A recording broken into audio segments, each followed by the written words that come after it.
welcome back to Ireland Day. Fresh, colourful and ready in just 10 minutes. This vibrant summer salad is as easy as it is delicious. It is, and here to serve it up is Chef Lisa Mullaney from Avoca Farm. Good morning. Good morning. How are we? Lovely down in Avoca Farm at the moment. It is. It's a little bit overgrown with weeds, if I'm honest. I haven't really been great at keeping on top of them, but there is some veggies in amongst the weeds. And we can eat some of the weeds as well, so it's not too bad.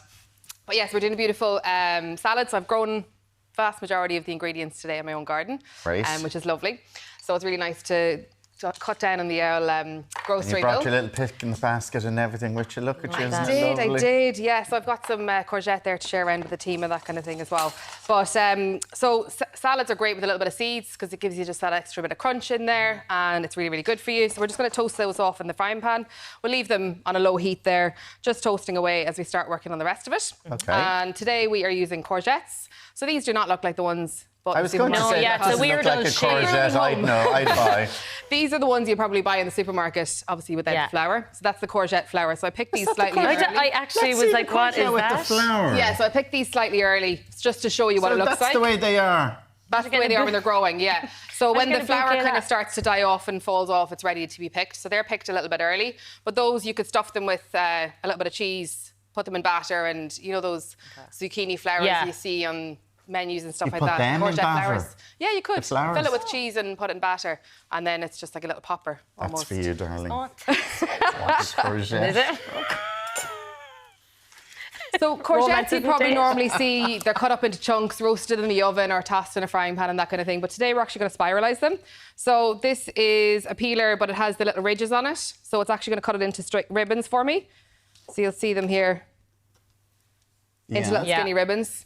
And this can be used raw. You can cook it. I use this instead of noodles or spaghetti for my spaghetti bolognese. And you fry them. You can fry them. Now they do, because they're quite a wet vegetable, you've got to be very careful when you're frying them. They can get a bit soggy, exactly. So you've got to be really quick with it. So what I might do sometimes. Too much oil in the pan or whatever, just sort of keep it hot and dry. Yeah, exactly. And then, so what we're going to do is here, we'll just spiralise all of these up.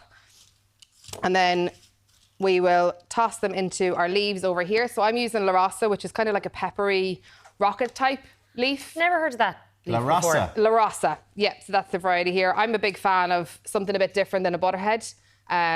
What's a butterhead? The butterhead's the plain lettuce leaf you see in like sandwiches and stuff like that. The real soft leaf. So you'll just kind of build them up on top of your plate here. And then what we're going to do is pop on some of our raspberries. So these are perfectly in season now. They're really, really gorgeous, super juicy and yummy. And what I wanted to show you more than anything today is how to make a salad dressing at home. So the secret ingredient or the secret recipe for a good salad dressing is 3 parts oil and then 1 part of an acid and an emulsifier. So the emulsifier is kind of what binds your acid and your oil together. If you I have a nice extra virgin olive oil at home, so I could start with that. You absolutely could. So 3 tablespoons of your oil, so your extra virgin olive oil. Then a teaspoon of your acid, so your vinegar. I'm using balsamic vinegar. You could use white wine vinegar, red wine vinegar, whatever you have there as an acid. And that's where it stops, because I don't have any of that.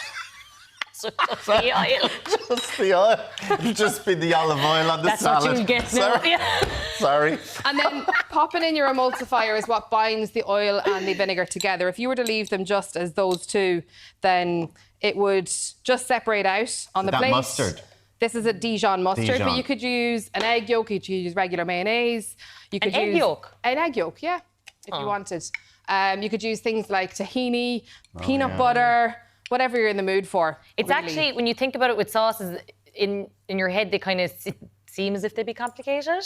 But they actually are very so 3-1-1. If that's all you can remember from today, 3-1-1, and that's how you make your salad dressing. Do you do that now, or you just have the olive oil still? I'd still just have the olive oil, I think. I'm going to pop in a little bit of garlic as well, just for a bit of extra nutrients and a little bit of a pop in the salad dressing. Pop it in and shake, and that's your salad dressing made. And you can leave it in that jar to last however long, unless you use a raw egg yolk. Yeah. It'll last you for ages. Would the raw egg yolk not make that like kind of... Because that can kind of become kind of thick, can't it? Kind of fluffy texture. It could be, yeah. But you might like that, depending on what kind of salad dressing you're making. But see here now, it's lovely and like a nice smooth. You could buy that in a supermarket, you know, that kind of way. If you use like a whole grain mustard, you'd start getting those whole grain mustard seeds in there as well. So once that's all mixed up, you're going to pour that over your salad. And then I'm going to add in some beetroot here as well to cut through the sweetness of the raspberries. So I have my own beetroot here. This one here is white. And then we also have a red one. So the white one isn't going to really do anything colour-wise to your plate, but the red one, you don't want to put that on. What kind of beetroot is that? This is a white beetroot. It's the exact same as the red one, but just a different colour. Okay. Oh, Yeah. okay. So the red ones are going to stain your salad. Yeah. So only add those when you're ready to serve it. Pop them on. Give them a little sprinkle over your plate.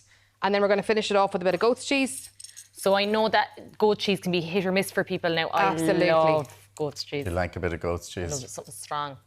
And this can be made in advance. I wouldn't put your beetroot on, as I said, until you're ready to go with it. And then the nuts, like... And then pop your toasted seeds Have over they the been top. just toasting away there on a very low... That's exactly it. Yeah, very low, dry pan, and it'll work away for you in the background. And so here we go. There you go. Thank you very much. Divine. Try that. There you go, lovely. Yeah. Here we go. The great thing about salads is what I usually do is I'll cut and prep everything in advance, but I'll pop them all into separate tubs in my fridge. Yeah. So then I can make whatever kind of salad I want. Use your base, add in different things depending on the day you feel like it. You could add tuna, chicken, ham, we were talking about And earlier. the weather over the weekend, just that, out in the garden and just let everyone help themselves. Beautiful. Exactly. Yeah. Yeah. They're gorgeous. The beetroot with the goat's cheese is Yeah. fab. Well, I'm delighted. I came with my little courgette There's torts. your Thanks girl, very look at much. that. There you Romance go. is not Oh, dead. I'm telling you. Lisa, thank you so much. Thank you.